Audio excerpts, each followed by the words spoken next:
Hi friends, welcome back to my channel. ഇന്ന് ഞാൻ നിങ്ങൾക്ക് പരിചയപ്പെടുത്താൻ പോകുന്നത് ഒരു പുതിയ തരം എംബ്രോയിഡറി ത്രെഡിനെ കുറിച്ചാണ്. കഴിഞ്ഞ വീഡിയോയിൽ റിഞ്ചിം ത്രെഡിനെ കുറിച്ച് ഞാൻ നിങ്ങൾക്ക് പരിചയപ്പെടുത്തി. അതിനെക്കൊണ്ട് തുന്നണതിനെ കുറിച്ചെല്ലാം ഞാൻ നിങ്ങൾക്ക് കാണിച്ചു തന്നു. ഇനി അതേപോലെ തന്നെ വേറൊരു എംബ്രോയിഡറി ത്രെഡാണ് മെറ്റാലിക് ത്രെഡ്. ഇപ്പോൾ നമുക്ക് മെറ്റാലിക് ത്രെഡ് കൊണ്ടുള്ള എംബ്രോയിഡറി വർക്ക് കാണാം. ആദ്യം നമുക്ക് ആ നൂലിനെ ഒന്ന് പരിചയപ്പെടാം. മെറ്റാലിക് ത്രെഡ് നമ്മുടെ റിഞ്ചിൻ ത്രെഡുമായിട്ട് യാതൊരു സാമ്യവും ഇല്ലാത്തതും പക്ഷെ നോർമൽ എംബ്രോയിഡറി ത്രെഡിനോട് വളരെ സാമ്യമുള്ളതുമാണ്. ഇതാണ് മെറ്റാലിക് ത്രെഡ്, നല്ല ഗ്ലേസിങ്ങോട് കൂടിയത്.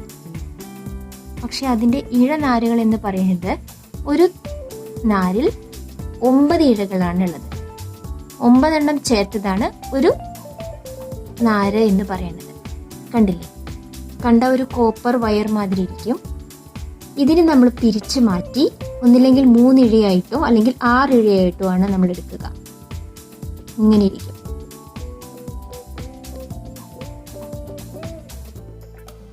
സ്റ്റിച്ച് ചെയ്ത് കഴിഞ്ഞാൽ നമ്മൾ തുണിയിൽ എംബ്രോയിഡറി ചെയ്തതിന് ശേഷം വളരെ ഗ്ലേസിങ്ങോട് കൂടി നല്ല ഭംഗിയായി നിൽക്കുന്ന വേറൊരു എംബ്രോയിഡറി ത്രെഡാണ് മെറ്റാലിക് ത്രെഡ്. ഇനി നമുക്ക് ഇതിനെ കൊണ്ടുള്ള വർക്കൊന്ന് കാണാം. എങ്ങനെയാണ് സ്റ്റിച്ച് ചെയ്യുന്നത് എന്ന് നമുക്ക് നോക്കാം. മെറ്റാലിക് ത്രെഡ് 6 ഇഴ നൂലിലാണ് നമ്മൾ ചെയ്യുന്നതെന്ന് പറഞ്ഞു. അത് പല കളറിൽ നമുക്ക് മാർക്കറ്റിൽ അവൈലബിൾ ആണ്. ഇവിടെ ഞാനിതാ റെഡ് കളറാണ് എടുത്തിരിക്കുന്നത്. കണ്ടില്ലേ, അതിങ്ങനെ വിടർത്താൻ നോക്കുമ്പോൾ 9 ഇഴകളും വേർതിരിച്ച് നിൽക്കും. അത് നമ്മൾ പിരിച്ചു മാറ്റി 6 ഇഴയാക്കി എടുക്കുക. എന്നിട്ട് സൂചിയിൽ കോർക്കുക. ഇനി സൂചിയിൽ കോർക്കാൻ കുറച്ച് ബുദ്ധിമുട്ടുള്ളപ്പോൾ നമ്മൾ എന്ത് ചെയ്യണം വെച്ചാൽ ഗ്ലൂ ഒന്ന് തലപ്പത്ത് തേച്ച് കൊടുക്കുക. അപ്പം നമുക്ക് ഒന്നിച്ച് ത്രെഡ് എല്ലാം കൂടി ഒന്നിച്ച് കിട്ടും. എന്നിട്ട് നമുക്ക് ഇഴയെ സൂചിയിൽ കോർക്കാൻ പറ്റും. അതൊരു ചെറിയൊരു ടിപ്പാണ്. സിഗ്സാഗ് സ്റ്റിച്ച് എങ്ങനെയാണ് സ്റ്റിച്ച് ചെയ്യുന്നത് നമുക്ക് നോക്കാം. ഇത് 6 ഇഴയാണ് എടുത്തിരിക്കുന്നത്. ഇങ്ങനെ പല കളറിലുള്ള മെറ്റാലിക് ത്രെഡുകൾ നമുക്ക് മാർക്കറ്റിൽ അവൈലബിൾ ആണ്. അപ്പം നമ്മുടെ എംബ്രോയിഡറിക്ക് അനുസരിച്ച് നമുക്ക് പല കളറുകൾ വാങ്ങാം. അപ്പം നമുക്കിത് എങ്ങനെയാണ് സിഗ്സാഗ് സ്റ്റിച്ച് ചെയ്യുന്നതെന്ന് നോക്കാം. ആദ്യം 2 ലൈൻ വരച്ചിടുക. എന്നിട്ട് ഫസ്റ്റ് ലൈനിൽ നിന്ന് എടുത്ത് ചെയിൻ സ്റ്റിച്ച് ആകുമ്പോൾ നമ്മൾ നോർമലി സ്ട്രെയിറ്റ് ആയിട്ടാണ് സ്റ്റിച്ച് ചെയ്ത് പോരുക. ഇത് സിഗ്സാഗ് ആയതുകൊണ്ട് ചെയിൻ സ്റ്റിച്ച് ചെരിച്ചാണ് കൊടുക്കേണ്ടത്. ഇവിടുന്ന് രണ്ടാമത്തെ ലൈനിലേക്ക്, രണ്ടാമത്തെ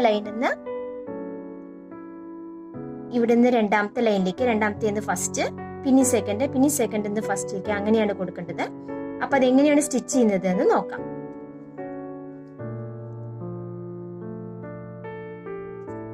ആദ്യം കുത്തിയെടുത്ത്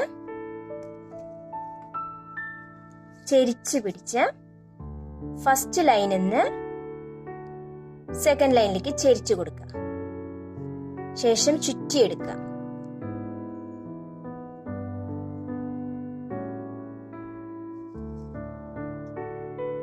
അപ്പൊ നമുക്കൊരു ചെയിനിന്റെ രൂപത്തിൽ കിട്ടും. അതിനുശേഷം സെക്കൻഡ് ലൈനിൽ നിന്ന് ഫസ്റ്റ് ലൈനിലേക്ക് ചെരിച്ചു കൊടുക്കുക.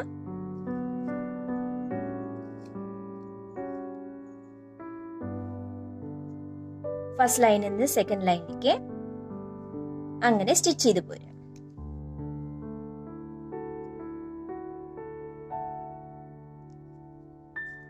ഇങ്ങനെ ചെരിച്ച് സ്റ്റിച്ച് ചെയ്യാം.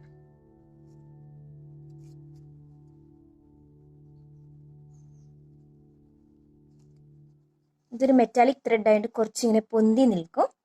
പക്ഷെ സ്റ്റിച്ച് ചെയ്ത് കഴിയുമ്പോൾ നല്ല അടിപൊളി ഗ്ലേസിങ്ങോട് കൂടി നമുക്ക് സ്റ്റിച്ചുകൾ ലഭ്യമാണ്. ഇനി നമുക്ക് ഇതിൻ്റെ ഇങ്ങനെയാണ് മെറ്റാലിക് ത്രെഡ് കൊണ്ട് സിഗ്സാഗ് സ്റ്റിച്ച് ചെയ്യേണ്ടത്. ഇനി നമുക്ക് ഇതിൻ്റെ മോട്ടീഫ് ഒന്ന് നോക്കാം. നല്ല ഭംഗിയുള്ള എംബ്രോയിഡറി ഡിസൈൻ ചെയ്ത് മോട്ടീഫ് ഒന്ന് കാണാം.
സിഗ്സാഗ് സ്റ്റിച്ച് ഉപയോഗിച്ച് ഞാൻ ചെയ്ത മോട്ടിഫാണിത്.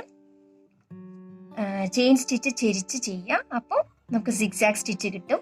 നിങ്ങളെല്ലാവരും നിങ്ങളുടെ ഉടുപ്പിലും മക്കളുടെ ഉടുപ്പിലും എല്ലാം ട്രൈ ചെയ്യണം. നിങ്ങളുടെ വിലയേറെ അഭിപ്രായങ്ങൾ അറിയിക്കാൻ മറക്കരുത്. Thank you for watching.